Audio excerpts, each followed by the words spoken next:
Assalamualaikum warahmatullahi wabarakatuh. Bismillahirrahmanirrahim. Nahmaduka ya ghafuru ya syakuru. Masalli wa sallim barik ala sayyidina maulana Muhammadin wa ala alihi wa sahbihi asma'in nama ba'du. Kita tidak bosan-bosan cerita ini karena ini khazanah kita. Di kitab Nailul Ma'mul itu, di kitab Usul Fiqih, saya berkali-kali cerita ini karena ini untuk menunjukkan bahwa Quran itu liqaumi ya'qilun, liqaumi yatafakkarun. Ada seorang kiai, seorang ustadz, kiai dulu itu emang orang soleh, alim terus jadi kiai. Kalau kiai sekarang tuh macam-macam, nganggur terus ingin jadi kiai, terus daftar gitu. Ada lowongan di yayasan, masuk ingin jadi ustadz, karena dengar ada gajinya. Dulu tuh ada seperti itu, udah. Makanya dulu tuh kalau ustadz kiai pasti soleh karena dia alim terus ingin orang lain tuh mendapat ilmunya. Kalau sekarang nggak ada yayasan sehat, guru gajinya sekian. Yang nggak ingin jadi ustadz tuh daftar. Karena ada gaji, apalagi ada kabar, ada gaji, ada mes, ada wah yang daftar banyak ya. Tapi mentalnya ada kiai sebetulnya. Ya kalau sampean tanya itu baik dah Gus, ya setengah baik. Ya maksudnya setengah baik ya ada baik ngajar itu kan baik. Tapi setengah saja karena motifnya itu nyari gaji, bukan ingin mencerdaskan umatnya Rasulullah SAW. Itu Imam Amudi itu guru matematika. Saya nggak bosan-bosan cerita ini. Guru matematika. Muridnya sampai takut ini masuk surga ndak. Kiai kok ndak ngajarin istighosa atau tahlil malah ngajarin apa? Matematika. Beliau meninggal terus muridnya tanya, "Ma fa'alallahu bik?" Kira-kira gitu. Apa yang dilakukan Allah? Allah nyambut Anda gimana? Terus kata Imam Amudi, bagus saya disuruh ngajar malaikat. Karena malaikat kan tidak pernah kayak anak beki gini ngaji gini. Malaikat itu tidak pernah ngaji. Dia iman saja karena tahu surga, tahu neraka, terus iman gitu aja. Jadi imannya malaikat itu nggak keren kita. Imannya loh ya. Loh itu yang ngendikan Nabi loh, tidak saya. Nabi pernah tanya sama sahabat, iman yang paling keren siapa? Jawabannya sahabat malaikat. Ya enggak, karuan malaikat iman. Dia yang tahu surga neraka, tahu segalanya, masa ada imannya? Pasti iman lah katanya. Terus ya para sahabat engkau iman ya wajar kan menangi saya, nemuin saya. Yang hebat itu orang-orang yang tidak melihat saya, tidak saya didik tapi tetap iman. Karena dididik akal, ya tadi dididik Quran, apa dididik Quran. Sama siapa? Teks bahasa Arabnya masang. Terus Imam Amudi kata Allah, suruh dia ngajarin para malaikat cara menemukan saya. Malaikat dikumpulin terus Imam Amudi disuruh ngajar. Sama singkat kata-katanya Allah di mimpi itu. Istadilla ala wahdaniyati. Bihadrati malaikati. Tolong ajarkan cara menemukan saya padahal Anda ini manusia yang tidak melihat saya. Anda di Jakarta kan hanya gedung-gedung. Paling jadi khayal terus nikmat lah Anda ikut punya tapi ikut nikmati. Orang desa-desa kalau ke Jakarta itu pokrol. Wah di Jakarta tuh gedungnya tinggi-tinggi, tidak kayak kampung sini. Lo udah ikut punya, ikut bangga. Di Jakarta orangnya cantik-cantik, tidak kayak orang sini. Padahal dia ya tidak dapat orang cantik gitu. Jadi Allah tuh saking pinternya, miskin-miskin ya bisa berkhayal dan bahagia. Nah, itu alhamdulillah betul. Akhirnya itu apa ini anak-anak begini saya tak niati ngajar standar anak-anak akademik. Terus pertama yang diajarkan hanya bilang gini, sama siapa teksnya? Ya malaikat wahi para malaikat. Terus beliau bilang, nisbatus naini wassalasah ila malanihayatalahu nisbatul far'i ilal asli. Angka itu jumlahnya berapapun 2, 3 sampai triliunan. Semuanya itu nisbatul far'i ilal asli. Binisbat ilal wahid nisbatul far'i ilal asli. Angka 2 ya cabangnya 1, 3 cabangnya 1, 1 triliun ya cabangnya 1. Tetap yang asal usul adalah angka 1. Itu nangis semua malaikat.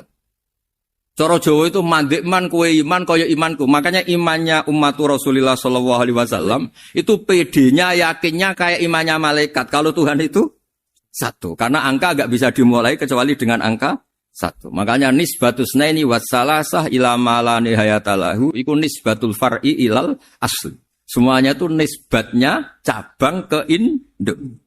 Berarti semua alam raya ini tetap asal usulnya 1. Yaitu qul huwallahu ahad. Nah, itu namanya akal. Umatnya Rasulullah itu ditinggali mukjizat akal lewat panduan Quran sehingga meskipun kita tidak menangi Rasulullah, tidak menangi sahabat, kita tidak tahu malaikat Jibril, tapi cara iman kita ini tidak kalah keren. Yakin hakul, yakin. Terus kedua, gambar. Kamu gambar rumah, gambar hewan, gambar apa saja, mesti dimulai satu titik. Entah gambar kamu bagus, entah jelek, tetap dimulai satu titik. Nah, titik ini namanya nuqtatul wujud. Semua alam raya dimulai dari satu titik, yaitu nuqtatul wujud. Makanya Quran dimulai bismillah, dan bismillah itu dipilih sama Allah pakai pertama ba itu ada titik. Itu kata semua ulama. Itu titik itu singkatan dari bi kana makana wa bi yakunu mayakun. Karena saya semuanya ada. Bi itu karena saya. Jadi makanya santri-santri beki, tidak usah bayangkan kamu jadi wali terus bisa terbang ke Mekah, tidak usah. Kalau terbang ke Mekah ya sudah umroh aja bayar. Kalau enggak ya maklaran KBH atau apa. Pokoknya cari gratis. Ya gratis kan ya. Dapat orang 10 gratis. Satu. Terus orang enggak umroh-umroh dirayu-rayu supaya umroh. Repot. Itu pelanggaran fikih itu. Kalau orang punya utang itu wajibnya nyaur utang dulu gitu. Wah repot. Saya itu juga sering bingung di kampung-kampung. Gus sama umroh. Kenapa? Dapat gratisan. Minta uang saja buat nyaur utang. Enggak boleh. Wah, secara fikih yang wajib itu nyaur utang bukan umroh. Enggak boleh Gus diminta uang, enggak boleh, harus umroh. Udah gitu saya ini bingung Gus mau umroh. Enggak nikmati. Kenapa? Disuruh ngajar Gus. Repot semua kalau ibadah mergawe ya gini bingung semua. Ya saya mohon anak-anak BK semuanya yang seneng Quran itu harus seneng sampai kayak saya sehingga tahu. Mencari Tuhan dengan cara tauhid yang berbasis akal. Itu sedzahir imannya malaikat. Jika di kelasmen iman itu manusia ulul ilmi, kita-kita yang nekuni ilmu itu nomor 1 prakteknya. Karena nomor 1 itu Allah karuan kan, syahidah wa, Allah kan gak tertandingi, syahidah wa annahu la ilaha illallah, terus wal malaikatu. Malaikat kan karuan karena langsung menyaksikan surga dan ketiga apa? Wa ulul ilmi. Berarti prakteknya kan nomor 1, kalau kompetitornya semuanya manusia, ulul ilmi nomor berapa? 1 kan? Nah nomor 3 kan dari Allah, malaikat, ulul ilm. Berarti kalau kompetisinya antar manusia nomor berapa? 1 kan? Nah kenapa ulul ilmi di nomor 3 kan tapi dari Allah, malaikat, ulul. Kerennya kayak apa? Karena cara iman ulul ilmi itu enggak ada ragunya sama sekali. Kamu ragu enggak kalau 2 itu cabang dari 1, asalnya 1? Enggak pernah kan ragu kan? Semua gambar seruat apapun dimulai dari 1 titik. Ragu enggak? Enggak kan? Nah, imannya umatnya Nabi karena dipandu oleh Quran itu seyakin itu, sehakul yakin itu. Nah, itu terus Jubair bin Mut'im jadi iman. Am khuliqu min ghairi syai'in am humul khaliq.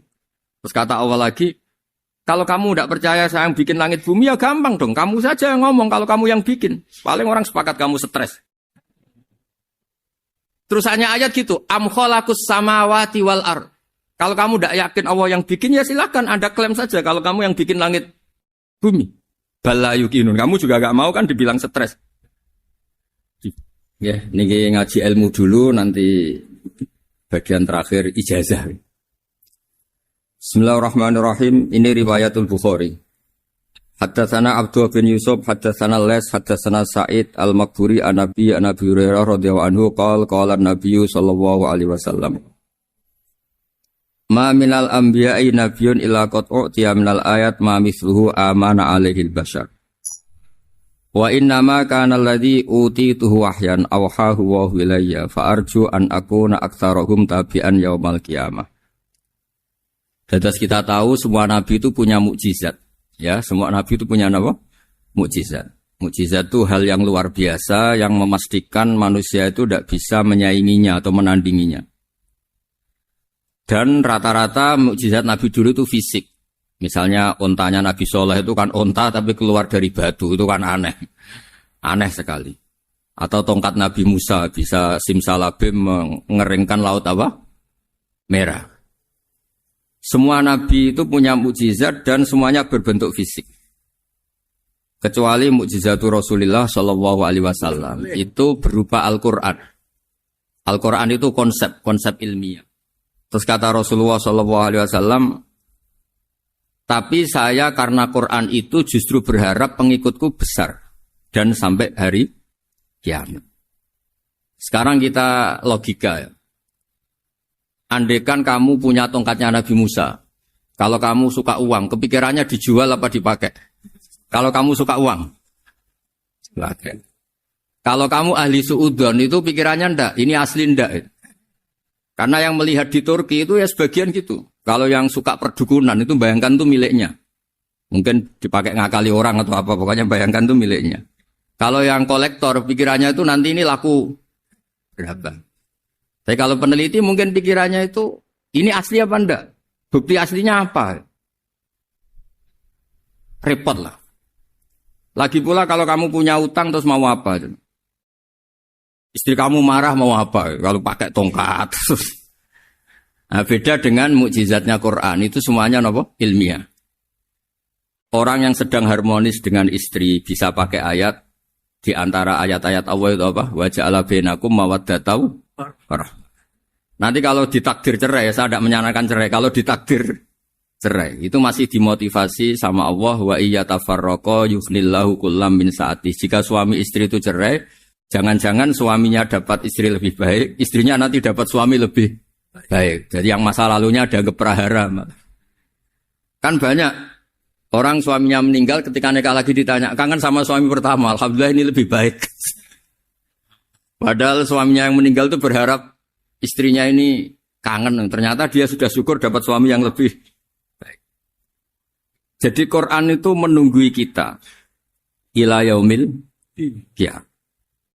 Kita tidak bunuh diri, itu ya barokahnya Quran. Karena problem apapun kita dinasihati sabar, dinasihati sabar. Kan nggak mungkin kamu pegang tongkatnya Nabi Musa, punya masalah apa saja ngelihat tongkat, bisa apa tongkat. Tapi kalau Quran kan nasihat, solusi. Makanya Nabi berharap dengan Quran ini, saya berharap pengaruh saya, pengikut saya terbanyak ila yaumil qiyamah. Terus beliau dikomentari begini sama, ini Fathul Bari, sarahnya Bukhari. Al-muradu anna mu'jizatil anbiya inqaradat binkiradi a'sorihim. Falam yushahidha illa man hadaraha. Problem mukjizat nabi-nabi dulu itu kan fisik. Sehingga yang tahu kalau Nabi Soleh punya unta yang ajaib, itu yang tahu ya hanya yang hadir saat itu. Yang tahu kalau tongkat Nabi Musa bertuah, itu juga yang tahu hanya yang hadir saat itu. Selebihnya tahu tongkat ya di museum. Tapi kalau Quran menjadi solusi, menjadi panduan, menjadi pegangan itu ila yaumil qiyamah. Kita beri contoh ya, Quran panduan yang paling gampang misalnya begitu. Dulu ini cerita ya. Dulu itu ada orang kafir cerdas namanya Jubair bin Mut'im. Itu saking pinternya dia, pinter juga tokoh. Itu sebagai delegasi pembebasan Asra Badrin. Jadi tawanan-tawanan perang Badar itu mulai dulu ya ada negosiasi mau dibebaskan. Terus orang-orang kafir ini menugaskan namanya Jubair bin siapa? Mut'im. Ini ada di Bukhari. Karena ini ngaji di Jakarta, kalau orang nggak tahu hadis juga tanya ini sahih ndak gitu. Wong nggak tahu kok tanya itu aneh. Padahal kalau dibodoni itu ya nggak tahu. Tapi ya tetap tanya, hadisnya ini sahih ndak. Ini kata kiai apa kata nabi ini ya. Memangnya kata nabi kamu dengar kan ya lewat kiai. Emang. Setelah itu Jubair itu datang ke Medina. Dengerin, datang ke mana? Medina. Kemudian dengar Nabi baca Wattur pas sholat maghrib. Jubair karena Nabi dulu gak ada hotel, gak ada pondok ya. Pondoknya Nabi hanya sufah itu. Nabi baca maghrib, bukan diskusi, bukan debat. Baca Wattur wa kitabim mastur firrokim mansur wal baitil ma'mur wasaqofil marfu wal bakhril masjur. Terus itu. Kemudian sampai pada titik ayat am khuliqu min ghairi syai'in. Masa manusia atau alam raya yang maujudat, yang nyata, yang wujud nyata. Kemudian asal-usulnya itu ketiadaan. Ini kan hadhil alam maujud. Alam ini kan nyata. Masa sesuatu yang nyata, penciptanya itu tidak nyata. Jadi gak mungkin ada faham nihilisme. Kalau faham nihilisme berarti melahirkan teori begini. Al-adamu yakhluqu maujudan. Sesuatu yang tidak ada, menciptakan yang... Itu kan akal gak bisa nerima. Kalau sesuatu ini ada, penciptanya pasti ada. Terus Akhirnya Jubair bin Mut'im itu simpuh di depan Rasulullah terus bilang, "Ya Muhammad, kada qalbi ayatir." Hampir saja hati saya terbang.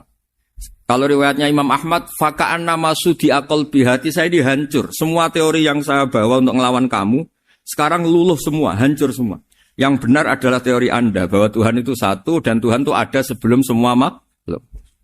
Coba kalau Nabi Muhammad ada Jubair bin Mut'im terus menyembunyikan tongkat dekat mihrab.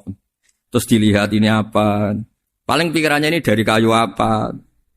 Terus yang bentuk tongkat itu tukang pemahatnya siapa. Kok kurang keren kalau di Blitur gimana ya. Kan malah panjang.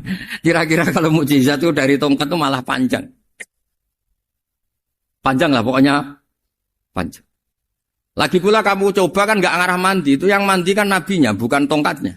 Coba tongkatnya Nabi Musa coba anak-anak beki itu. Dipakai mukul kucing aja tidak mesti mati itu. Jadi nggak jelas mukjizat-mukjizat seperti itu nggak. Tapi kalau Quran menunggui sampai saking hebatnya Quran, teori rasionalitas soal kampanye di mana-mana. Tingkat validitas, tingkat kebenaran Quran itu bahkan bisa diuji tanpa membuktikan. Tanpa apa? Cukup pakai akal. Ya terus saya teruskan. Fala yamurru terus al-murad anna mu'jizatil anbiya in qaradat binqidari asaim wa mu'jizatul Qur'an mustamirratun ila yaumil qiyamah. Wa kharquhu lil adat fi uslubihi wa balaghatihi wa ikhbarihi bil mawhibat. Terus kata ini yang ngarang Fathul Bari sarahnya Imam Bukhari. Fala yamurru asrun minal a'sar illa wa yadharu fihi syai'un mimma akhbaru bi annahu sayakun yadullu ala sihhati da'wahu. Wa hadza aqwal muhtamilat wa takmiluhu fil ladzi ba'da wa qilani ya anal al makna anal mukjizat al madiyah kanat khissiyatan tusyahadu bil absar kana qati saleh wa asa Musa. Mukjizatnya nabi-nabi dulu itu hanya penyembuh, hanya pelengkap, hanya nuruti keinginan mata. Seperti dahsyatnya apa? Laut Merah di sebelah apa dipukul sama tongkatnya Nabi siapa? Itu semuanya itu hanya memanjakan mata. Urusan mata. Terus wow itu. Tapi kalau mukjizatnya Nabi Muhammad itu berdasar akal. Maksudnya berdasar akal nih dengerin ya. Dengerin betul. Ketika Laut Merah terus tersibak kan wow itu keren kan. Terus kita bilang menyimpulkan wah kita tidak akan mampu. Itu bodoh sekali kesimpulan kita tidak akan mampu. Meskipun bikin nyamuk Anda juga tidak mampu. Loh untuk memutuskan tidak mampu saja kok sampai pertunjukan seperti itu tuh laopo, cek goblok gitu. Nah kalau kita karena umat yang pinter untuk memaksa kita nggak mampu, Allah bilang Inna wa la yastahi ayadriba mathalam ma ba'ud. Kita melihat nyamuk langsung berkesimpulan tidak mampu. Saya berkali-kali cerita nyamuk itu sudah kecil, masih punya urat, uratnya kayak apa? Masih punya kuman, kumannya seberapa? Ya enggak. Nyamuk itu kecil. Punya organ tubuh. Organ tubuhnya punya urat. Itu kalau kamu pinter. Antara tongkatnya Nabi Musa menyibak Laut Merah sama nyamuk itu sama. Sama-sama berkesimpulan melahirkan satu paham bahwa kita tidak. Loh untuk memaksa tidak mampu saja kok nunjuk pertunjukan ada onta keluar dari batu. Nakotu soleh. Ada tongkat yang bisa mengeringkan Laut Merah.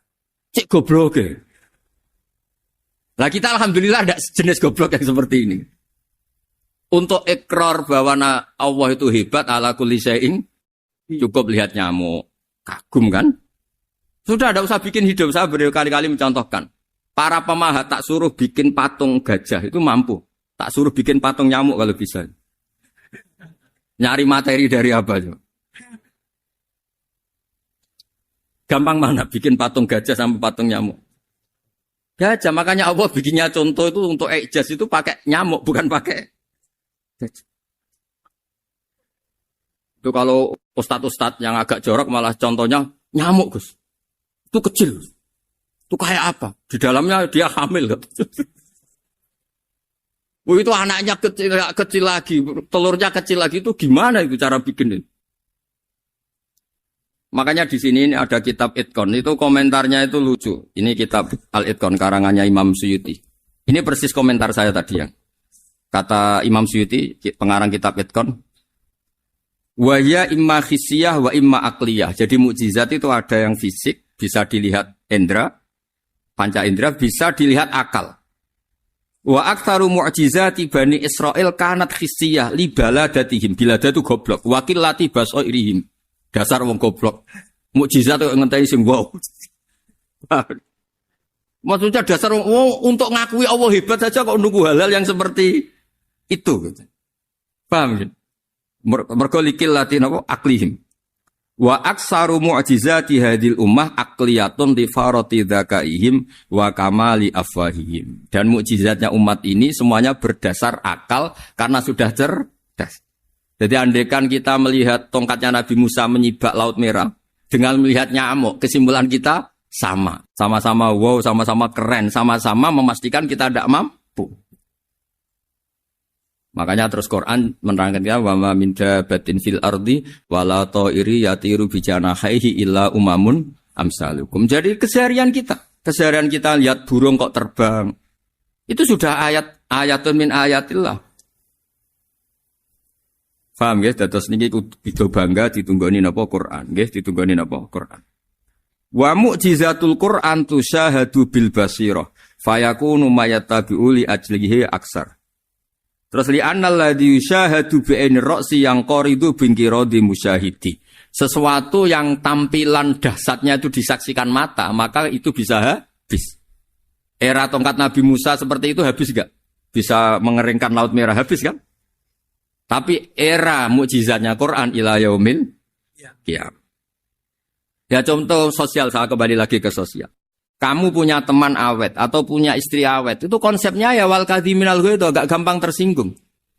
Coba kalau kamu setiap tersinggung putus, setiap tersinggung habis, kamu tidak punya teman, tidak punya istri. Sampai kita awet seperti ini, kalau kecewa ya wal kadhiminal ghaidh, ngempet. Termasuk saya ini, biasanya ngaji khusus terus bajak gini ya kecewa.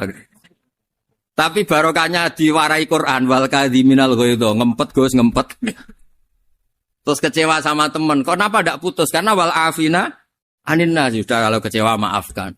Coba kalau kita kecewa presiden, dia mau kecewa menteri, dia mau kecewa orang tua minggat. Ya kalau dicari, kalau tidak kan malu. Saya itu punya teman tak tanya, kecewa Gus sama bapak itu. Kenapa tidak minggat? Malu. Kenapa malu? Takut gak dicari. Itu orang tuh paling malu itu kalau keluar dari rumah nggak di. Saya punya teman lagi, saya ini takut mati Gus. Kenapa? Takut istri saya tidak nangis Gus. Itu kematian terburuk itu kalau mati tahu istrinya ada nangis, itu malu betul itu. Makanya jangan mati, pokoknya pastikan orang sekeliling Anda nangis itu baru berani mati, kalau enggak jangan. Ya jadi mukjizatnya Nabi itu luar biasa. Nah ini terus saya teruskan ya, makanya mukjizat terbesarnya Nabi adalah Al-Quran. Karena Al-Quran itu cerita tentang hukum-hukum akal, cerita tentang logika-logika peradaban. Misalnya logika peradaban, contoh paling gampang. Di Quran itu ada sekian ayat yang Allah cerita peradaban. Misalnya wa ahsinu innallaha yuhibbul muhsinin. Itu dikutip, terus kemudian disimpulkan dalam peradaban. Kata Sayyidina Ali karramallahu wajhah ngendikannya gampang. Ahsin man syi'ta takun amirah. Kamu berbuat baik saja sama seseorang, maka otomatis kamu akan jadi pemimpinnya. Ada orang gak tamat SD, gak tamat papa, gobloknya minta ampun. Tapi karena gaji seorang pakar, kamu tak gaji 1 bulan 1 miliar, perusahaan saya jadikan besar. Itu dikongkan ngalor ngidul ya nurut. Hanya karena dia ihsan. Terus wastaghni amman syi'ta takun nadhira. Saya ulang lagi. Wastaghni amman syi'ta takun nadhira. Dan kamu jangan butuh orang lain, siapapun dia, maka kamu akan setara. Misalnya ada menteri, orang antri mau salim, tapi kamu tidak butuh, kan tenang saja. Tapi kalau kamu butuh, habis kamu. Ya kan? Kamu tidak butuh seseorang, maka kamu posisinya akan setara. Kamu harus sopan karena punya utang jasa. Kalau nggak punya apa-apa kan setar. Ya enggak? Misalnya kamu jajar rektor atau jajar menteri, jajar apa saja. Kalau kamu tidak punya utang kan, kamu jajar menteri tidak punya utang. Sama jajar satpam tapi punya utang, takut mana?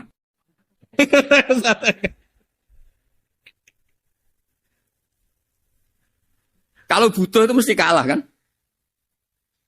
Ada pejabat misalnya, nggak begitu cantik, sama perempuan cantik yang kamu butuh ingin dicintai, takut mak. Padahal nggak jelas orang ini pangkatnya apa. Jadi dalam hukum sosial itu kata Sidin Ali, wastahni aman syi'ta takun nadhira. Kamu jangan butuh seseorang, maka kamu akan setara. Terus yang terakhir, wahtas ilaman syi'ta takun asiro. Asiro pakai sin. Dan silahkan butuh seseorang, maka kamu akan jadi budak dia. Ya coba misalnya Anda seorang profesor, seorang alim, seorang getop. Misalnya mencintai janda di ujung kampung sana, jalan kaki 2 kilo. Padahal itu gak tamat SD. Tapi gara-gara seneng, kacau kan? Logika kepangkatan hilang semua kan? Jadi itu hukum peradaban. Itu mewakili isi-isi sosial yang diterangkan Quran. Ya, dari paketnya 3 tadi ya. Ahsin man syi'ta takun amiro. Kamu berbuat baik sama seseorang, maka kamu bisa memimpin. Wastahni amman syi'ta takun nadhira. Kamu jangan butuh seseorang, maka kamu akan setara. Kamu ketemu orang terkaya di dunia. Ketemu orang terkaya di dunia, kamu jejer, kamu tidak butuh dia. Tenang kan, bisa setara kan? Tapi kalau butuh, harus sopan, ngajukan proposal, harus berakhlak karimah. Makanya sekarang, Anda kok berakhlak kenapa? Ternyata mau nyalek. Biasanya Anda berakhlak kok berakhlak. Ada apa ini? Makanya guyonan di Rembang itu Beb Husein itu. Kalau ada orang mendadak sopan sama temannya curiga. Kok tumben sopan? Mau utang ya? Zaman akhir itu kacau.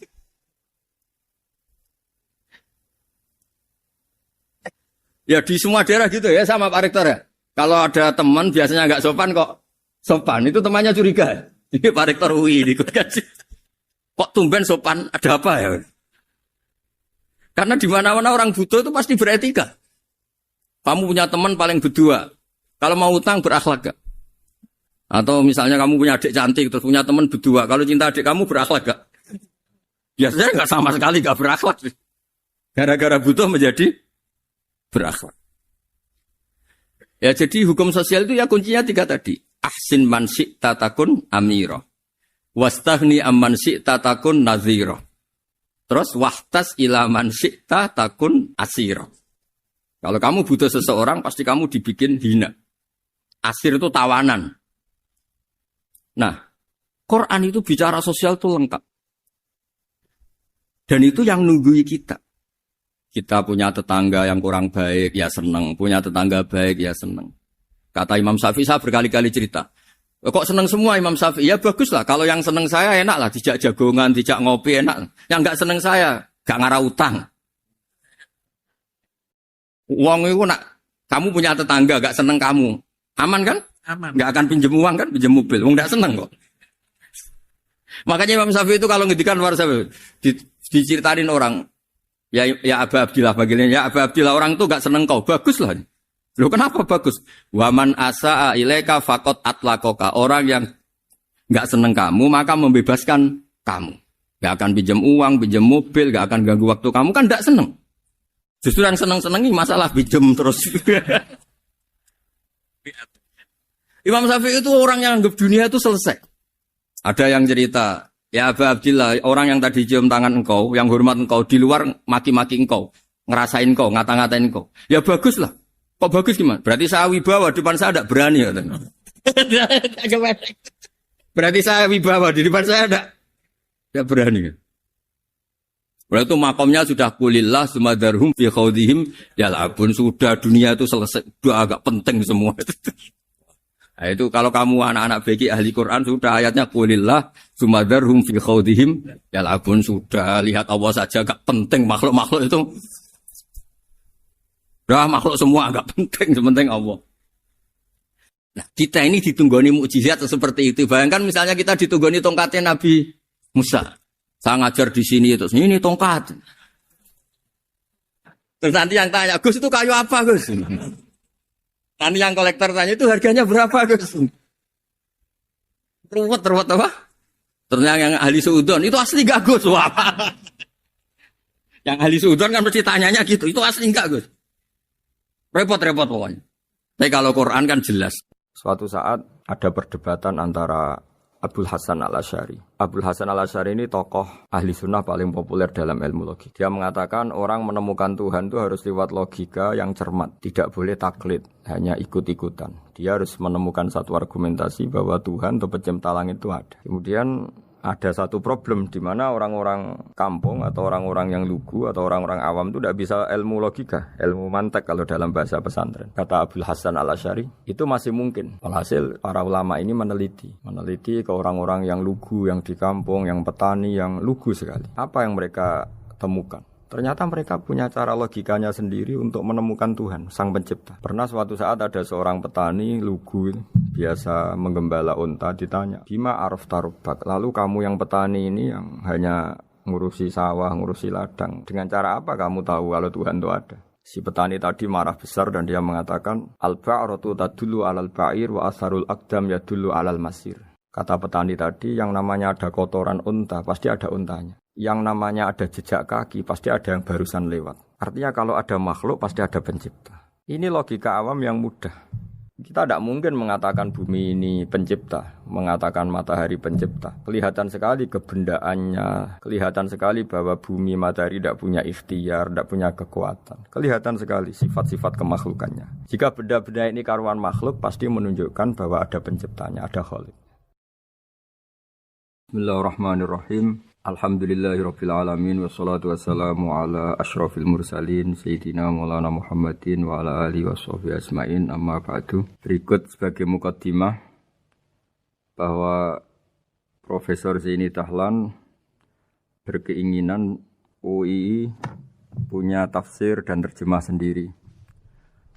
Lewat proses yang panjang dan melibatkan tim, di antaranya saya, terbitlah tafsir versi UII, juga terjemah versi UII.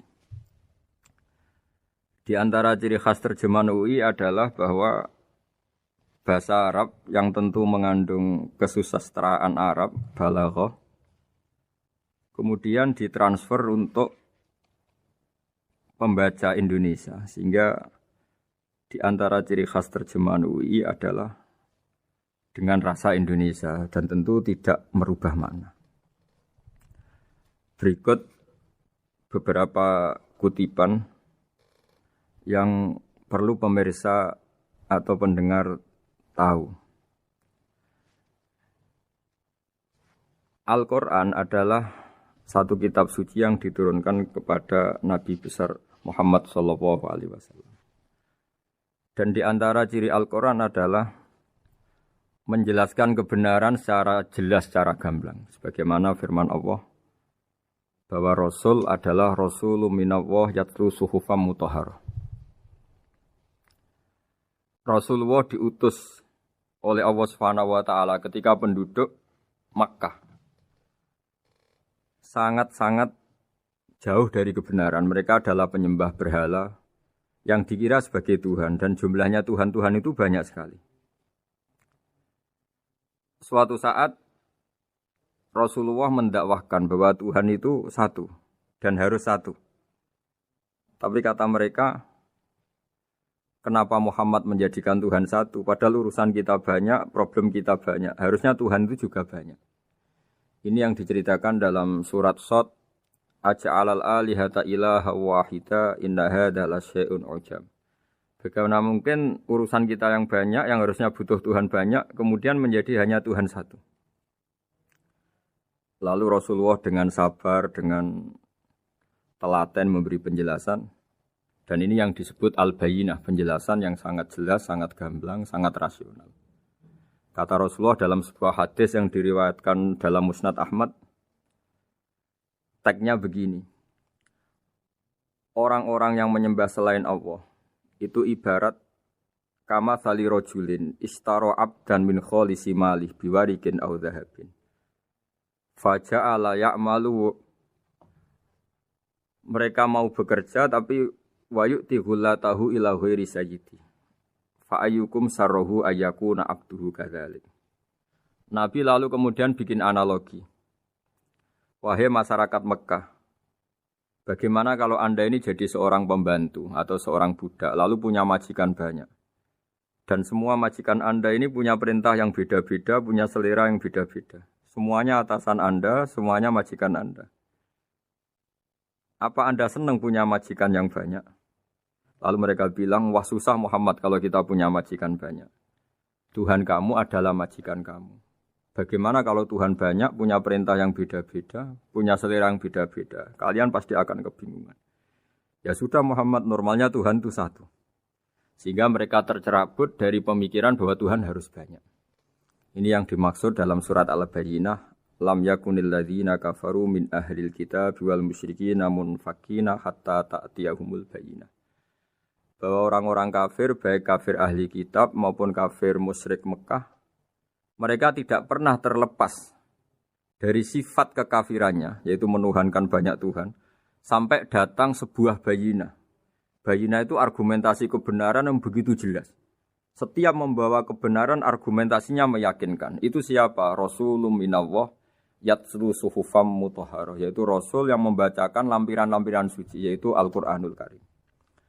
Dengan penjelasan analogi tadi, kemudian orang-orang Mekah sadar, susahnya kayak apa kalau Tuhan banyak, lalu perintahnya beda-beda, seleranya beda-beda, hukumnya beda-beda. Ini membingungkan. Akhirnya mereka mengakui bahwa pentingnya logika tauhid. Nah ini yang Rasulullah ini benar-benar berstatus bayinah. Kemudian analogi betapa buruknya kita saat menyembah selain Tuhan. Lalu Rasulullah mencontohkan sebagaimana yang saya kutip tadi dari Musnad Ahmad. Misalnya Anda punya pembantu atau zaman dulu budak. Anda beli dari harta kamu, dari uang kamu. Kemudian budak ini kerja. Yang ngasih makan kamu, yang fasilitasi kamu, toko milik kamu, semua milik kamu. Kemudian dia kerja dan hasil dari kerjanya dia dikasihkan ke orang lain. Kamu senang tidak punya budak yang seperti itu, kata Rasulullah. Wah kita semua tidak senang Muhammad. Sama seperti itu. Kamu adalah bisa makan rezeki dari Allah. Kamu nempat di buminya Allah. Kamu minum dari air yang dibikin Allah. Kemudian Anda menyembah selain Allah. Itu aneh apa enggak? Menyembah zat yang tidak memberi rezeki kamu, yang tidak bikin bumi untuk kamu, yang tidak bikin langit untuk kamu, yang tidak bikin fasilitas air untuk kamu. Aneh enggak? Semenjak itu mereka berpikir betapa buruknya mereka menyembah berhala, menyembah arca, menyembah Yesus, menyembah macam-macam. Nah ini yang disebut Rasulullah adalah orang yang benar-benar bayinah. Ketika melontarkan kebenaran, benar-benar jelas sehingga diterima secara akal yang sehat. Karena semua akal yang sehat akan menerima agama ini disebut fitratallahi fatarna salih. Bahwa agama ini agama fitrah. Orang yang normal, yang cara berpikir normal pasti menerima agama ini. UII dengan terjemahan ini dan dengan tafsir ini ingin memberi penjelasan simbol-simbol yang ada di beberapa surat. Di antara lagi yang di bab muamalat. Betapa Rasulullah itu punya logika yang benar-benar mudah diterima. Dulu orang Arab dalam bab muamalat jual beli biasa menjual kurma. Masih kecil, masih belum jelas jadi kurma yang baik apa enggak. Kalau istilah orang Jawa masih pentil ini. Kalau bahasa Arab qobla buduwi solahiha. Calon buahnya itu belum pasti jadi buah. Kemudian masih bunga, masih apa sudah dijual. Dengan transaksi, asumsi, harga andekan sudah jadi kurma. Kalau dalam Jawa mungkin jual mangga sebelum tua masih pentil, masih kecil. Lalu kata Rasulullah, kamu jangan melakukan itu. Kenapa ya Rasulullah padahal kita butuh uang? Kata Nabi, Ara'aitum in mana Allahu as-samra fa bima yastakhillu ahadukum mala akhi. Bagaimana kalau buah-buah yang masih kecil itu kemudian berguguran karena satu musim atau karena apa? Lalu kamu mendapat uang itu atas nama apa? Yang dikatakan tijaro adalah muawadhah. Pembeli dapat barang, kamu dapat uang. Lalu kalau barang yang ada enggak menjadi buah yang baik, Anda menerima uang itu atas nama apa? Rasulullah secara haru, secara mengingatkan nurani kita dengan redaksi fabima yastahillu ahadukum mala akhi.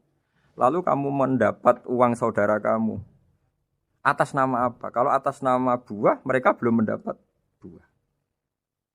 Akhirnya ada kesadaran bersama bahwa sebaiknya kita menjual sesuatu itu yang pembeli ya dapat barangnya, yaitu dalam konteks ini buah yang sudah layak dijual, kita dapat uangnya. Ini lagi-lagi Rasulullah al-Bayyinah, sekali memberi penjelasan begitu jelas. Ketiga misalnya di bab jinayat, di bab hukum pidana. Rasulullah kalau bikin logika itu begitu jelas, mudah diterima. Misalnya begini, suatu saat Rasulullah bersabda, Al-qatil wal maktul finnar. Orang yang membunuh dan yang dibunuh sama-sama di neraka. Tentu dalam konteks saling bunuh yang dalam kezaliman. Lalu sahabat janggal. Ya Rasulullah, oke lah kalau pembunuh itu masuk neraka. Ini bagaimana mungkin yang dibunuh pun masuk neraka? Rasulullah dengan jelas, dengan bayinah, dengan hujjah, beliau menjawab, innahu kana harison ala qatli sahibihi. Sebetulnya yang terbunuh pun mentalnya pembunuh. Karena dia sangat juga ingin membunuh saudaranya. Nasibnya saja yang menjadikan dia terbunuh. Hanya sahabat tahu, oh ya ternyata maktul dalam konteks duel adalah mentalnya qatil juga. Sehingga karena mentalnya qatil dia tetap di neraka. Meskipun prakteknya dia menjadi maktul yang terbunuh. Nah ini yang dimaksud oleh Allah. Bahwa Rasulullah ini bisa menghilangkan tradisi kemusyrikan. Bisa menjungkir balikkan, menghancurkan kemusyrikan karena Rasulullah bisa menjelaskan secara detail hatta ta'tiyahumul bayyinah. Bayyinah adalah rasulun minallah yatslu suhufam mutahharah. Jadi ini yang insyaallah sebagai kajian kita bahwa kita butuh sekian penjelasan untuk mengenang dan membuktikan bahwa Rasulullah adalah benar-benar al-bayyinah. Dari sekian contoh tadi, pendengar bisa tahu betapa agama ini mudah diterima oleh akal. Sehingga di beberapa ayat disebut agama ini liqaumi ya'qilun, liqaumi yatafakkarun. Agama ini bagi kaum yang bisa berpikir, agama ini bagi kaum yang mau berangan-angan. Dulu untuk menghilangkan kemusyrikan dengan logika kafir Mekah bahwa urusan kita banyak, harus Tuhan banyak. Itu panjang sekali. Di antaranya ada ayat yang spesifik tentang itu. Daraballahu mathalar rajulan fihi syuraka mutasyakisuna wa rajulan salamal lirajul. Hal yastawiyani masalah. Allah membuat satu perumpamaan yaitu di surat Daraballahu mathalar rajulan fihi syuraka di surat Zumar ayat 29. Allah membuat satu perumpamaan bagaimana andaikan Anda jadi seorang pembantu atau asisten. Lalu Anda punya majikan banyak yang seleranya beda-beda. Kemudian dibanding misalnya Anda jadi pembantu dengan satu majikan yang akhlaknya baik, komitmennya baik. Anda milih mana? Lalu orang-orang kafir Mekah menjawab, Muhammad tentu kita milih punya majikan satu yang baik. Kalau majikannya banyak kita jadi repot. Lalu mereka kata Rasulullah, ya sudah kalau gitu Tuhan kamu satu saja jangan banyak. Kalau banyak jadi repot. Terus mereka baru tersadar bahwa menuhankan Tuhan banyak itu salah dan resikonya lebih banyak. Ini disebut munfakina hatta ta'tiyahumul bayyinah. Mereka orang-orang musyrik enggak mau tercerabut dari akar kemusyrikannya sampai datang al-bayyinah. Sebuah bukti kebenaran yang begitu jelas, begitu nyata. Siapa kebenaran itu? Rasulun minallah yatslu suhufam mutahharah. Yaitu Rasulnya Allah yang membaca lampiran-lampiran suci. Lampiran-lampiran suci ini dalam bahasa Arab diikutkan wazan isim maf'ul disebut mushaf. Makanya kitab suci ini ditulis di sohifah. Kalau dalam bahasa Arab lampiran itu sohifah, dijamakkan kata jamaknya suhuf. Kemudian ketika dicetak, dijilid disebut mushaf. Sehingga alhamdulillah UII Universitas Islam Indonesia punya mushaf, punya terjemahan, punya tafsir. Ini diharapkan kita sebagai ulama, sebagai dai, sebagai ustadz bisa warasatul anbiya. Karena kata Rasulullah al-ulama warasatul anbiya. Saya kira demikian supaya pemirsa tahu, pendengar tahu bahwa betapa pentingnya menjelaskan secara bayyinah. Ini penting sekali karena sekarang pikiran di dunia itu macam-macam dan kita butuh energi untuk mengungkap lagi intisari-intisari dari sesuatu yang digulirkan atau dibahas Al-Qur'anul Karim. Sehingga Al-Qur'an ini benar-benar jadi ibrah, jadi teladan bagi kita semua. Jangan sampai karena kita lupa mengkaji Al-Qur'an sehingga hukum-hukum Al-Qur'an menjadi mandek. Kita harus terus mensosialisasikan supaya Qur'an ini hidup. Caranya gimana? Masyarakat dirangsang supaya tahu al-bayyinah. Contoh yang terakhir sebelum menutup perjumpaan kali ini, misalnya dulu orang kafir Mekah itu janggal. Karena mereka juga punya kajian bahwa Nabi itu bersyarat harus turunan dari bangsa Israel. Karena semua Nabi itu pasti turunan Nabi Ibrahim. Yaitu Nabi Ibrahim punya anak yang bernama Ishak. Ishak punya anak yang bernama Yakub. Yakub ini yang nanti punya anak Yusuf, sehingga Yusuf bin Yakub bin Ishak bin Ibrahim. Ketika nabi-nabi ini hidup di Palestina, di Yerusalem, itu kayak jadi aturan bahwa nabi itu harus turunan Bani Israel. Sehingga ketika orang-orang kafir Mekah dari kelompok ahli kitab, ketika Rasulullah Muhammad mendakwahkan diri sebagai nabi, mereka janggal bagaimana mungkin nabi dari orang Arab. Nabi itu harusnya orang Yerusalem atau orang Palestina. Kemudian Allah memberi penjelasan, fihi ayatum bayyinatum maqamu Ibrahim, bahwa Muhammad adalah turunan Ibrahim. Bukti nyata adalah di Mekah ada jejak kakinya Nabi Ibrahim, yaitu yang sekarang kita sebut maqam Ibrahim. Setelah dilacak-lacak ternyata mbah-mbahnya Rasulullah atau nenek moyang atau leluhur Rasulullah bernama Adnan. Adnan ini kata sejarah-sejarah disepakati wa adnanu bila raibin intadzawil ulumin nasabiyah ila dzabihi Ismail nisbatuhu wa muntama. Bahwa Adnan ini tertulis secara sejarah lengkap bahwa dia turunan dari Nabi Ismail. Ismail adalah anak dari Nabi Ibrahim. Kemudian makom Ibrahim ini juga dibuktikan sekian sejarah bahwa Ibrahim pernah di situ. Yaitu ketika Hajar, ibu dari Ismail, kesulitan nyari air, lalu lalang lari antara Safa dan Marwah, kemudian kita kenang sekarang bernama Sa'i. Kemudian dekat Ka'bah ada namanya Hijir Ismail, karena dulu jadi kamarnya Nabi Ismail. Hijir, hujro itu kamar atau ruang khusus untuk Nabi Ismail. Sehingga jelas sekali bahwa Ibrahim, Ismail, Hajar pernah hidup di Mekah. Lalu lagi-lagi orang kafir Mekah yang dari kelompok ahli kitab sadar bahwa Muhammad jadi nabi layak karena dia juga turunan dari Ibrahim alaihis salam. Ini yang disebut fihi ayatum bayyinatum maqamu Ibrahim, bahwa di kawasan Mekah, kawasan Bakkah atau kawasan Hijaz jelas sekali ada jejak-jejak Nabi Ibrahim. Lagi-lagi ini bayyinah.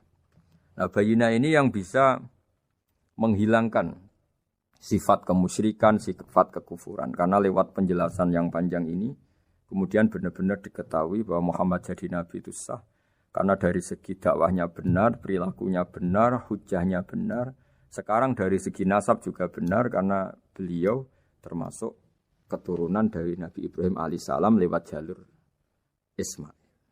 Ini penting kita ketahui dan perlu kita kaji supaya istilah-istilah di Al-Quran kita tahu. Makanya banyak istilah di Al-Quran misalnya wattaba'tu millata abai. Kita ngikuti agama leluhur kami.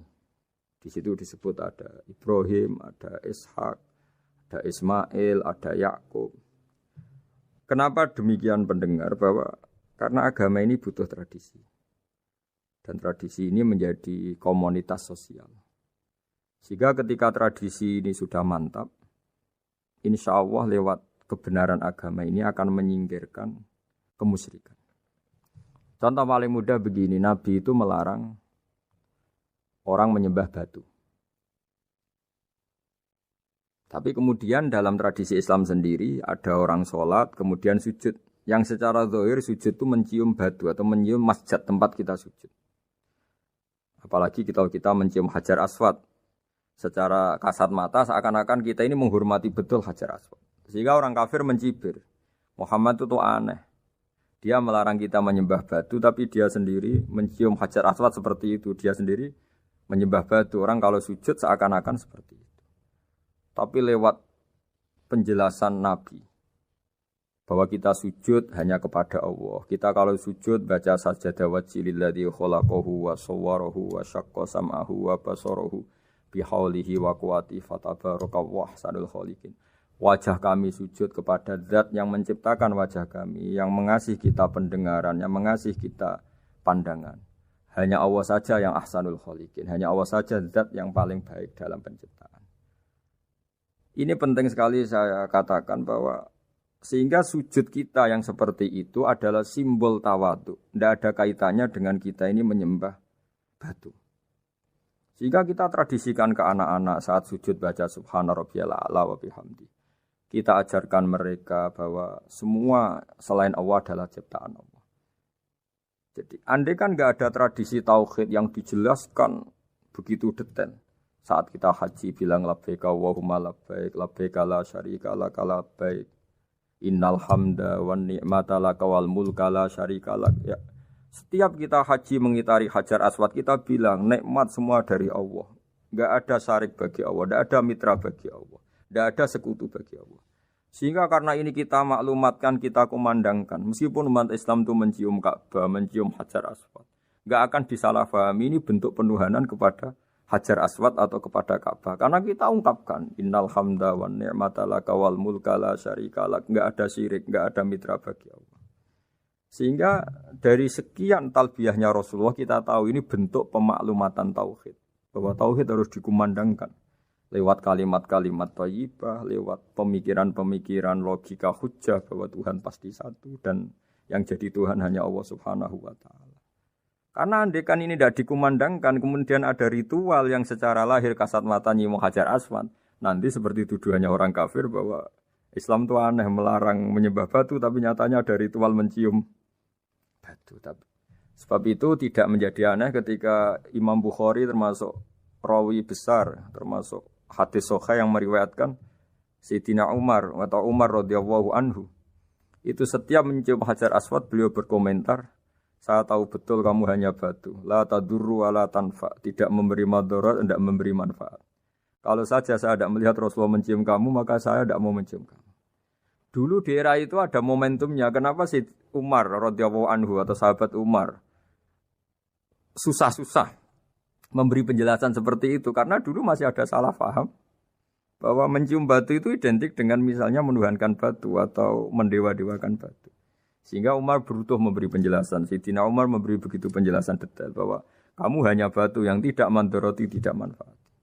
Tapi secara tradisi sunnah Rasul kamu dicium, ya saya ikut. Ini penting sekali penjelasan-penjelasan seperti ini, maklumat-maklumat seperti labbaik Allahumma labbaik, sehingga semua ritual Muslim tidak disangka atau tidak disalahpahami sebagai pemuja materi. Lagi-lagi penjelasan yang detail ini disebut al-bayyinah. Rasulun minallah yatslu suhufam mutahharah. Kemudian ayat berikutnya disebut fiha kutubun qayyimah, bahwa dalam kitab suci Al-Qur'an itu banyak aturan-aturan atau catatan-catatan yang begitu lurus, begitu benar. Tentu karena kita ini orang Indonesia yang kalau mengakses langsung bahasa Arab mungkin kita masalah. Sehingga alhamdulillah Universitas Islam Indonesia menerbitkan seri terjemah juga seri tafsir, dan sekarang dibantu lewat acara ini kita berusaha atau membantu para pendengar untuk lebih memahami lebih jauh. Sahabat Indonesia yang kami hormati, berikut kita mulai kajian tafsir yang dikeluarkan oleh UII. Mari kita mulai dengan surat Al-Baqarah. Bismillahirrahmanirrahim. Alif Lam Mim. Dzalikal kitabul la raiba fihi hudal lil muttaqin. Di sini diterjemahkan Alif Lam Mim ini termasuk ayat-ayat yang oleh para ulama dianggap mutasyabihat. Artinya kita tidak boleh memaksakan maknanya. Kita cukup iman bahwa itu dari Allah Subhanahu wa taala. Ini termasuk ayat-ayat yang kita percaya bahwa ada makna yang diinginkan Allah, tapi kita tidak perlu menduga-duga Apa sepersisnya makna itu? Dzalikal kitab la raiba fih, kitab ini tidak ada yang diragukan. Hudal lil muttaqin, petunjuk bagi mereka yang bertakwa. Sahabat Unisia yang kami cintai, yang kami hormati, muttaqin dari kata kerja ittaqa yattaqi ittiqaan. Maknanya adalah menjaga diri. Ada 3 kelas muttaqin dalam terminologi para ulama, istilah yang dikeluarkan para ulama. 1, muttaqin orang yang menghindari perilaku syirik atau perilaku kekafiran. Sehingga menurut para ulama, apapun faseknya seorang mukmin, apapun kelirunya orang mukmin, misalnya pernah mencuri, pernah korupsi, pernah apa saja, masih dianggap mukmin karena dia masih bertauhid la ilaha illallah Muhammadur Rasulullah. Ini muttaqin yang paling kelas pokok, kelas bawah. Kemudian ada muttaqin kelas kedua, yaitu mereka yang menghindari dosa besar tapi tidak bisa menghindari dosa kecil. Misalnya bisa menghindari dosa zina, tapi dia bisa menghindari dosa melihat perempuan yang bukan mahramnya, yang bukan halal bagi dia. Ketiga muttaqin paling ideal yaitu menghindari dosa besar, juga menghindari dosa kecil, bahkan menghindari sesuatu yang tidak penting. Ini yang dalam terminologi ulama disebut para wali atau para ulama. Yaitu yang dalam ayat ala inna awliya Allahi la khaufun alaihim wa lahum yahzanun. Ini penting kami jelaskan kelas-kelas muttaqin supaya bahwa mukmin tidak pernah keluar dari status iman meskipun dia pernah melakukan satu kesalahan besar. Karena yang dikatakan mukmin adalah siapapun yang meyakini kebenaran risalah Muhammad, risalah yang dibawa Muhammad, berarti dia mukmin. Soal dia melakukan dosa atau apa saja itu menjadikan dia fasik, tapi tidak keluar dari status mukmin. Ini yang dimaksud dalam sebuah hadis, man qala la ilaha illallah dakhalal jannah. Siapapun yang pernah melafadzkan la ilaha illallah iman, maka dia pasti nanti masuk surga. Kemudian ada beberapa pertanyaan dari para sahabat dengan masa lalu orang itu yang macam-macam, Nabi tetap menjawab meskipun dengan masa lalu yang macam-macam. Sebab itu perlu dikaji serius, sebagaimana ada yang ditafsir Sawi bahwa muttaqin itu dari kata kerja ittaqa yattaqi ittiqaan atau ittaqa yattaqi taqwan. Ini maknanya orang yang menjaga diri. Tentu menjaga diri ini ada yang kelas premium, kelas sempurna. Jadi sesuatu apa saja yang bahaya kita jaga, termasuk dosa kecil, melakukan hal yang tidak penting. Ada orang mukmin yang hanya bisa menjaga dari dosa kekafiran, dosa kemusyrikan. Ini pun dengan segala kesalahannya masih ada kemungkinan dimaafkan Allah. Karena Allah pernah berfirman, innallaha la yaghfiru ayyushraka bihi wa yaghfiru ma duna dzalika liman yasha. Allah tidak akan memaafkan dosa syirik, tapi Allah masih bisa memaafkan atau masih berkenan memaafkan dosa di luar syirik. Kemudian yang perlu mengerti oleh sahabat Indonesia adalah makna la raiba fihi. Ini yang perlu kami ungkap, bahwa Al-Quran ini tidak ada keraguan padanya. Tidak ada keraguan, ini yang mudah kita teliti karena kita orang Indonesia. Mungkin rasa-rasa sastra Arab enggak kental. Mari kita teliti dari segi makna, karena makna ini rasa dan rasa itu universal. Begini misalnya, dulu orang-orang kafir Mekah karena mereka penyembah berhala, penyembah Tuhan-Tuhan yang banyak, itu memprotes. Mereka memanggil tentu masih Muhammad, belum ya Rasulullah. Muhammad, kamu mengajak ke Tuhan berapa? Rasulullah menjawab, ke Tuhan yang satu. Lalu mereka bertanya, Muhammad urusan kita ini banyak, problem kita banyak. Tuhan banyak saja tidak bisa menyelesaikan, apalagi satu Tuhan. Ini yang diceritakan dalam sebagian ayat disebut, Aja'alal alihata ilaha wahida inna hadza lasyai'un ujab. Bagaimana mungkin Tuhan itu satu? Harusnya Tuhan itu banyak karena urusan kita banyak. Lalu Rasulullah dengan bimbingan Tuhan, bimbingan Allah mendatangi mereka, kemudian Nabi menjelaskan, Tuhan itu adalah ketua kalian, Tuhan itu adalah pimpinan kalian. Bagaimana kalau Anda jadi pembantu kemudian punya majikan banyak, punya penguasa banyak, punya tuan banyak. Kemudian semua tuan-tuan Anda ini memerintahkan Anda dengan perintah yang beda-beda. Apa kalian mau punya majikan atau pimpinan yang banyak? Mereka menjawab tidak Muhammad. Terus mereka akhirnya sadar bahwa problem Tuhan banyak itu tentu lebih sulit, lebih problem. Karena nanti perintahnya beda-beda, keinginannya beda-beda. Mereka akhirnya tersadarkan bahwa sebaiknya atau seharusnya memang Tuhan itu satu. Jadi Rasulullah SAW menjelaskan logika bertauhid itu dengan sekian variasi, dengan sekian logika. Kemudian Nabi kedua juga menjelaskan logika kompetisi. Kata Nabi yang karena bimbingan Allah diberi satu pengertian. Andai kan Tuhan itu 2 atau 3, kemudian berebut dalam tahta aras atau tahta yang di alam raya ini. Sebagaimana lazimnya para penguasa. Maka pasti ada yang menang, ada yang kalah. Dan yang kalah tentu gak layak sebagai Tuhan. Ini yang disebut wala ala ba'duhum ala ba'd. Tentu kalau Tuhan itu banyak, mereka akan berkompetisi, akan bertarung. Dan pasti pemenangnya ya satu, karena memang layak jadi Tuhan tetap satu.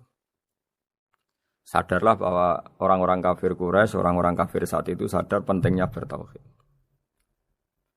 Ketiga, Nabi juga menjelaskan tauhid secara ilmu logika. Begini para pendengar.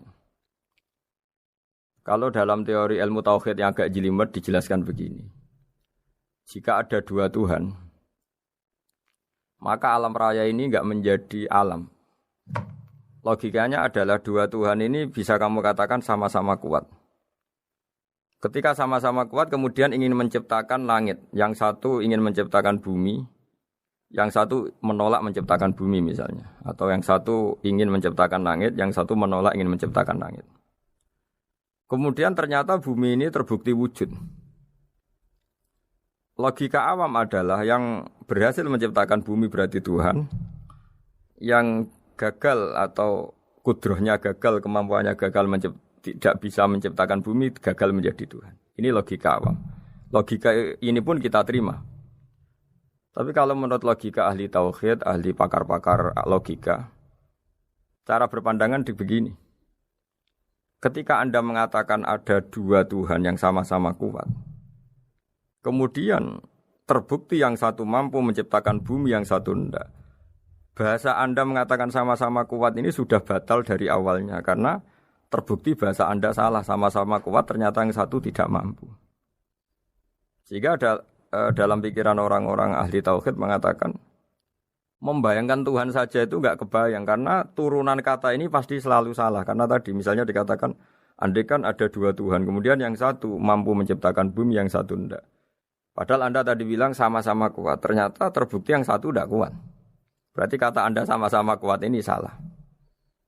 Ini pula yang diajarkan Rasulullah lewat bimbingan Allah, lewat wahyunya yang disebut Lau kana fihi ma alihatun illallahu la fasadata. Karena kalau ada 2 Tuhan, pasti kamu sifati sama-sama kuat. Ternyata sifat sama-sama kuat ini batal demi hukum, karena ternyata yang satu tidak mampu menciptakan bumi. Atau kamu sifati 2 Tuhan ini sama-sama lemah. Itu tidak mungkin lagi, karena ternyata bumi ini terbukti wujud. Pasti penciptanya ini tidak yang sangat kuasa. Jadi logika-logika tauhid sedemikian dibangun oleh Rasulullah lewat bimbingan Allah Subhanahu wa taala. Logika keempat supaya kita iman dan tambah kuat imannya adalah logika yang mudah dicerna oleh kebanyakan orang atau yang bisa diindra.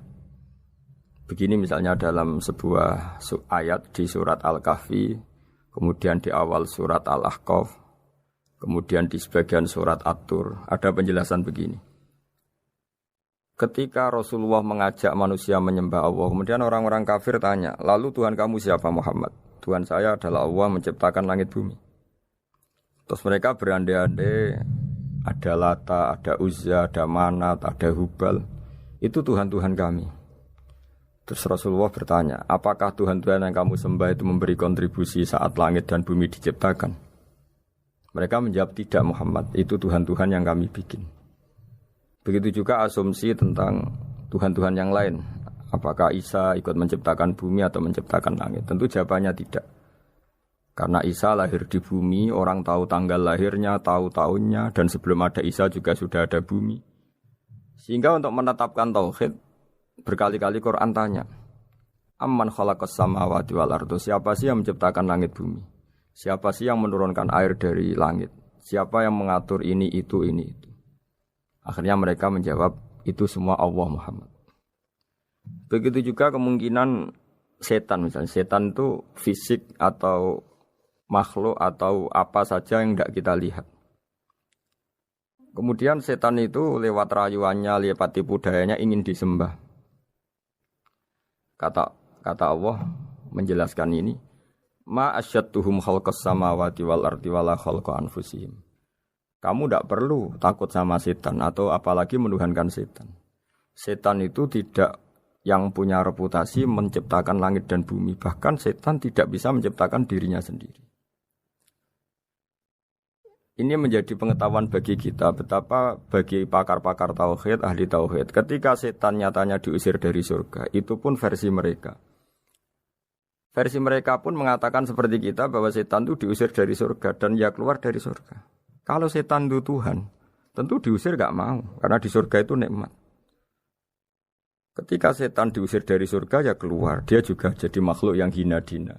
Berarti dia tidak punya kekuasaan bahkan pada dirinya sendiri. Dipaksa keluar dari surga ya keluar, dipaksa menjadi ahli neraka jadi ahli neraka, dipaksa jadi apa saja juga dia akan jadi seperti yang dipaksakan. Ini menunjukkan bahwa setan adalah tahta kudratillah, tahta qahrillah, tahta satwatillah, bahwa setan pun dalam kendali kekuasaan Allah. Makanya Allah mengatakan kamu tidak usah menyembah setan, tidak usah nurut sama setan. Setan itu lemah sekali. Karena faktanya dia tidak bisa memaksakan keinginannya. Ini yang oleh Allah disebut dalam firman-Nya inna kaidas syaitani kana dhaifa. Setan itu lemah sekali.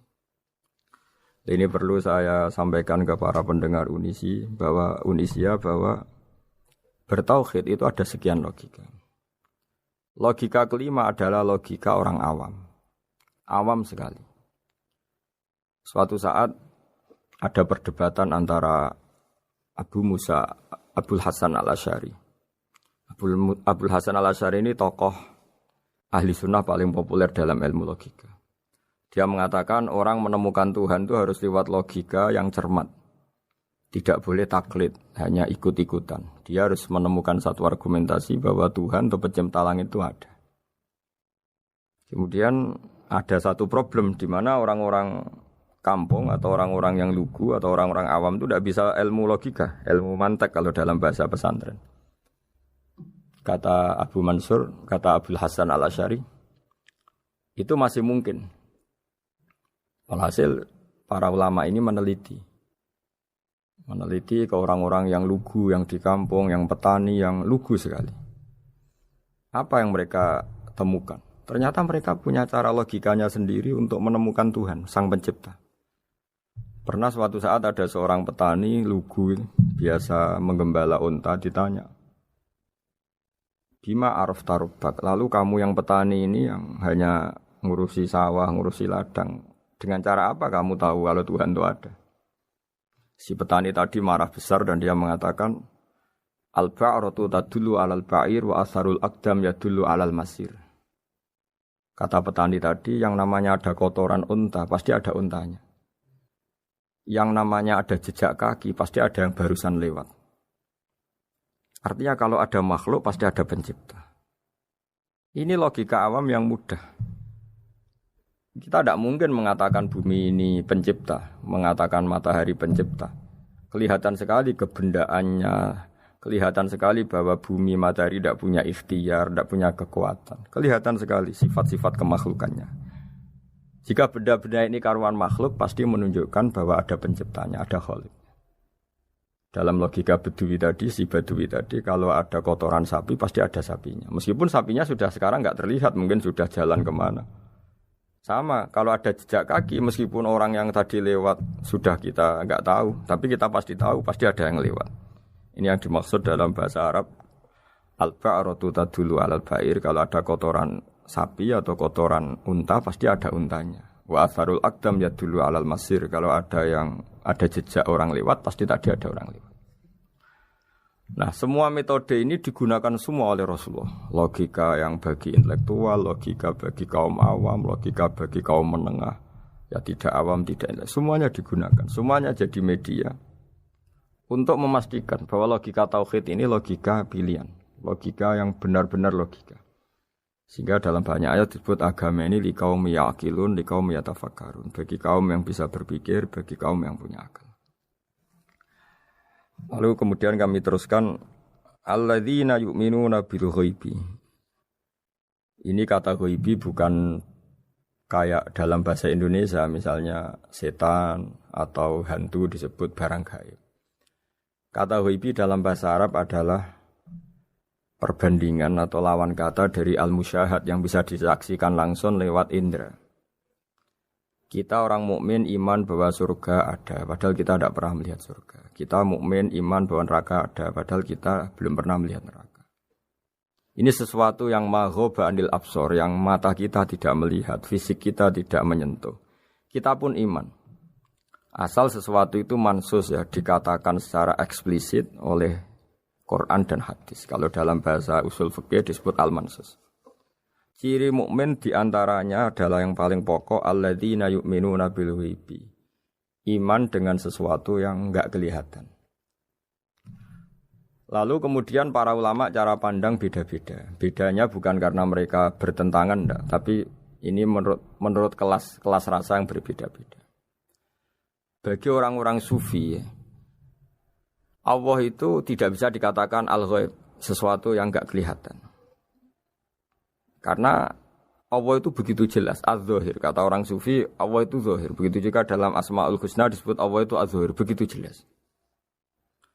Karena orang yang akalnya mapan, hatinya mapan, melihat satu lemari yang bagus, pasti langsung mensifati bahwa pembuatnya adalah orang yang hebat. Orang yang melihat mobil mewah atau pesawat yang canggih, pasti kepikiran pertama adalah pasti pembuatnya canggih. Sehingga eksistensi pembuat pesawat itu adalah orang hebat, itu langsung tertanam ketika melihat pesawat itu hebat. Bagaimana mungkin seseorang ragu akan kehebatan pembuat pesawat ketika melihat detail-detail pesawat? Pasti langsung kepikiran kalau pembuatnya itu hebat. Memutuskan bahwa pembuat pesawat hebat itu tidak harus ketemu yang membuat, juga tidak harus melihat. Tapi akal kita pasti meyakini pembuatnya itu hebat. Berarti keputusan menyimpulkan bahwa pembuatnya hebat adalah az-zahir begitu jelas. Begitu juga langit dan bumi, matahari semuanya tertata rapi. Air dengan fungsi manfaat yang sebegitu hebat, oksigen, semua tanaman, buah-buahan. Meskipun kita tidak pernah melihat Tuhan, tapi akal kita, nurani kita pasti berkeyakinan dan tahu betul pasti pembuatnya itu zat yang super hebat, super bijaksana. Sehingga dalam kategori ini Allah tidak bisa dikatakan sesuatu yang enggak tersentuh, yang enggak terjangkau. Allah itu az-zahir begitu jelas. Sehingga di antara Asmaul Husna disebut az-zahir. Sebab itu saya menganjurkan atau saya punya saran bahwa alladzina yu'minuna bil ghaibi itu contoh paling mudah itu kayak surga, kayak neraka. Kalau Allah sendiri itu az-zahir, mudah diketahui.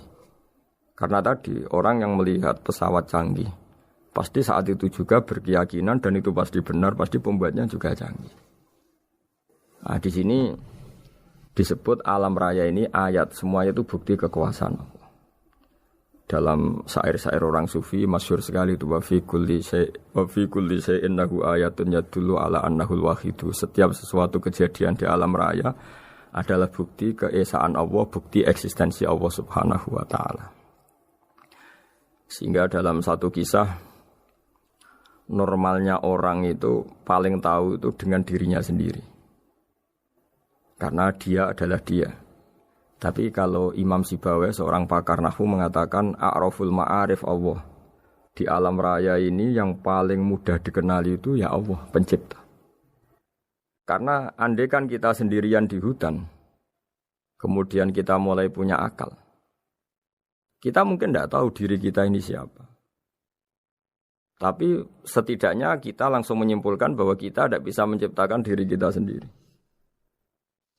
Ketika kita berkesimpulan tidak bisa menciptakan diri kita sendiri, pasti kita terus berkesimpulan ada di luar kita yang menciptakan kita.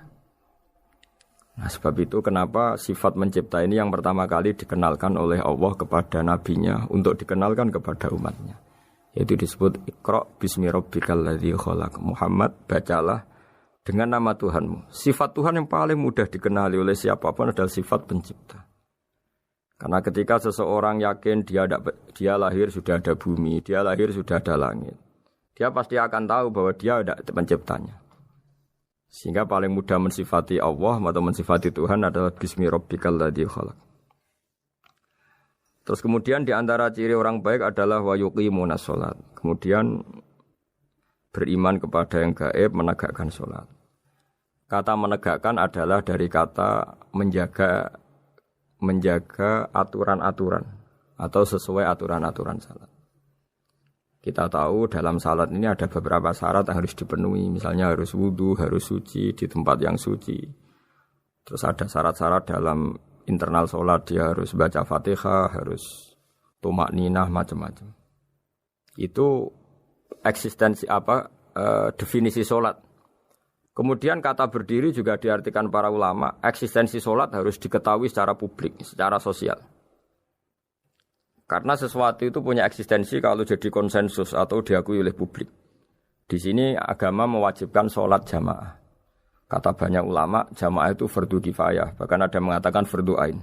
Harus dijalankan orang banyak secara massal dan harus di tempat yang terbuka. Sehingga kata para ahli fikih, andaikan ada orang jamaah di dalam rumah tidak diketahui oleh banyak orang, belum mencukupi atau belum menggugurkan kewajiban jamaah. Sehingga eksistensi sholat harus diketahui secara publik. Sehingga dulu Rasulullah itu kalau sholat ya di masjid dan masjidnya terbuka. Sampai sekarang kita pun menyaksikan semua umat Islam kalau sholat di masjid yang terbuka. Sehingga dunia non-muslim pun tahu bahwa dalam Islam ada ritual, ya, ada ibadah yang bernama sholat. Hikmah kedua dengan cara terbuka seperti ini, sholat itu menjadi gak pernah rubah mulai zaman Nabi sampai kiamat. Dengan tradisi jamaah berarti kaifiyah atau cara sholat itu permanen. Bapak kita sholat ya seperti itu, imam seperti itu, anak cucu kita akan meniru kita ya seperti itu. Sehingga gak ada varian-varian yang hanya berdasar subjektivitas musolli yang sholat. Taruh saja kita misalnya jadi seorang sufi yang baru takut sama Allah atau baru usul kalau dalam bahasa sufi. Kemudian kita sholat sendiri di rumah, mungkin dengan gaya menangis, terseduh-seduh, macam-macam. Ini tentu tidak baik sebagai standar sholat. Begitu juga ada anak atau pedagang yang kesusu atau tergesa-gesa, kemudian sholat hanya sekian, 2 menit, 1 menit. Ini juga tidak baik. Meskipun itu boleh dilakukan individu-individu, tapi kalau dalam sholat jamaah, orang harus manut imam, dan ada standarnya, misalnya tumakninah itu biqadri subhanallah, jadi ada ukurannya. Ini penting saya utarakan bahwa hikmah jamaah itu bukan sekedar dapat pahala 27 kalau sendiri, dapat pahala 1 itu enggak. Tapi ini menjaga eksistensi sholat supaya ya seperti ini terus sampai kiamat. Sehingga orang Indonesia atau orang Afrika, orang mana saja, itu ketika haji atau ketika saling berkunjung di negara lain, itu enggak akan kaget dengan cara-cara sholatnya, karena seluruh dunia kaifiyahnya caranya sama. Ini semua barokah dari jamaah. Maka Rasulullah itu enggak banyak ngendikan tentang caranya sholat, beliau hanya ngendikan shollu kama ra'aitumuni usolli. Sudahlah kamu pokoknya makmum saya, nanti caranya kamu sholat sama seperti saya seperti ini. Sehingga kata menegakkan sholat adalah bisa kita tegakkan kalau kita aparat negara ya, bikin-bikin aturan supaya eksistensi sholat gak terganggu. Kalau kita seorang kultural juga mensuasanakan sholat, dan supaya kefiahnya atau caranya sholat ini benar, kita tradisikan jamaah. Sehingga anak kecil ngikuti yang besar, yang bodoh ngikuti yang pinter dengan satu cara. Itu barokahnya jamaah. Sehingga wa yuqimunas sholat itu, sholat kita dirikan baik secara personal dengan cara-cara tumakninah, kita suci di tempat yang suci, maupun kita tegakkan, kita maklumatkan, kita jadikan konsensus bahwa sholat ya seperti ini. Sehingga ada khayal-khayal lagi dalam Islam. Misalnya nyuwun sewu ada aliran yang mengatakan Ya kalau Tuhan itu kan enggak bebas arah, bebas tempat. Terus dulu pernah ada orang sesat sholat sampai 4 rakaat 4 arah, alasannya Tuhan itu tanpa arah. Enggak akan terjadi seperti itu. Karena ijma'nya umat Islam, konsensus umat Islam akan menolak faham yang seperti itu. Jadi saya mohon sekali, ini pentingnya jamaah. Dengan jamaah maka caranya sholat, cara meyakini madhab kiblat dan sebagainya terjaga ila yaumil qiyamah sampai hari kiamat. Terus sifatnya orang mukmin lagi wa mimma razaqnahum yunfikun, dan menafkahkan sebagian rezeki yang kami berikan. Ya ini termasuk zakat, sedekah. Jadi ada sebuah riwayat mengatakan inna fil mali haqqon. Harta itu ada haknya, yaitu zakat. Tapi ada juga saran inna fil mali haqqon siwa zakat, di luar keharusan zakat juga ada hak-hak kita untuk memberikan sebagian rezeki kita. Taruh saja misalnya saya punya uang 10 juta. Secara nisab zakat belum sampai 1 nisab. Karena 1 nisab itu sama dengan nilai 84 gram emas. Itu kalau diuangkan, kalau 500 ribu ya sekitar 42 juta. Tapi kita sebelum punya 1 nisab pun tetap ada keharusan mengeluarkan sebagian. Yaitu tentu dalam fikih kita wajib mengeluarkan uang untuk anak kita, untuk istri kita. Itu yang wajib-wajib. Kemudian ada sosial, kita nyumbang masjid, nyumbang yatim piatu, macam-macam.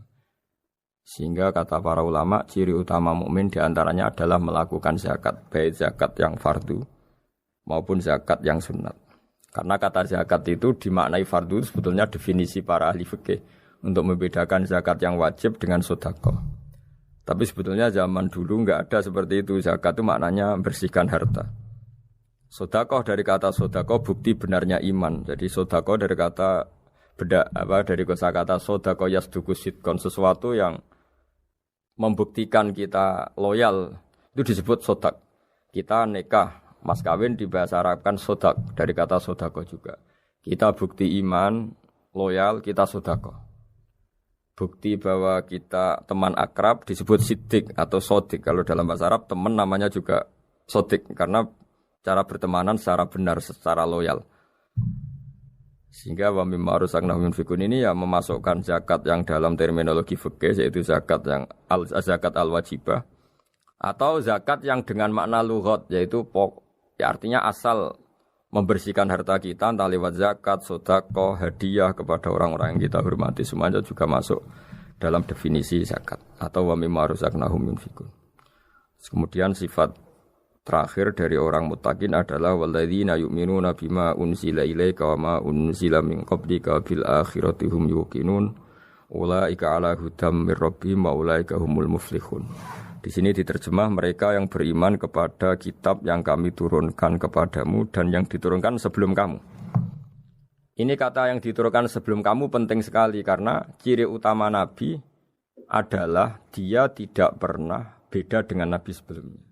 Karena kebenaran tauhid pasti tunggal. Nabi-nabi dulu pasti mengajarkan tauhid, hanya menyembah Allah.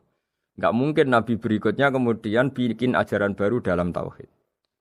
Sehingga andaikan semua kitab Injil, Taurat itu masih versi yang orisinil, pasti enggak ada yang beda dengan Quran. Karena ciri utama kebenaran adalah iman dengan Quran dan iman kepada kitab yang diturunkan sebelum Al-Quran. Wabil akhirati hum yuqinun, mereka juga yakin akan datangnya hari akhir. Itu bisa disebut yaumul ba'ats. Terus ketika semua kriteria itu terpenuhi baru ulaika ala hudam mir rabbihim wa ulaika humul muflihun. Mereka itulah yang berada pada petunjuk Allah dan merekalah orang-orang yang berbahagia. Para pendengar sahabat Indonesia, semoga kajian ini bermanfaat. Dan ini mulai ayat 1 sampai 5 dalam surat Al-Baqarah, yaitu surat yang dalam tartibnya mushaf nomor 2 setelah Fatihah. Jadi kalau dalam ulumul Quran disebut ada surat yang berdasar nuzulul Quran, yaitu surat Iqra, kemudian Muddatsir. Ada urutan surat yang berdasar tartibul mushaf, yaitu yang kita punyai sekarang, yaitu Fatihah, terus Baqarah dan seterusnya. Dan urutan-urutan ini pun sesuai petunjuk Rasulullah SAW. Saya kira demikian. Mohon maaf atas semua kesalahan.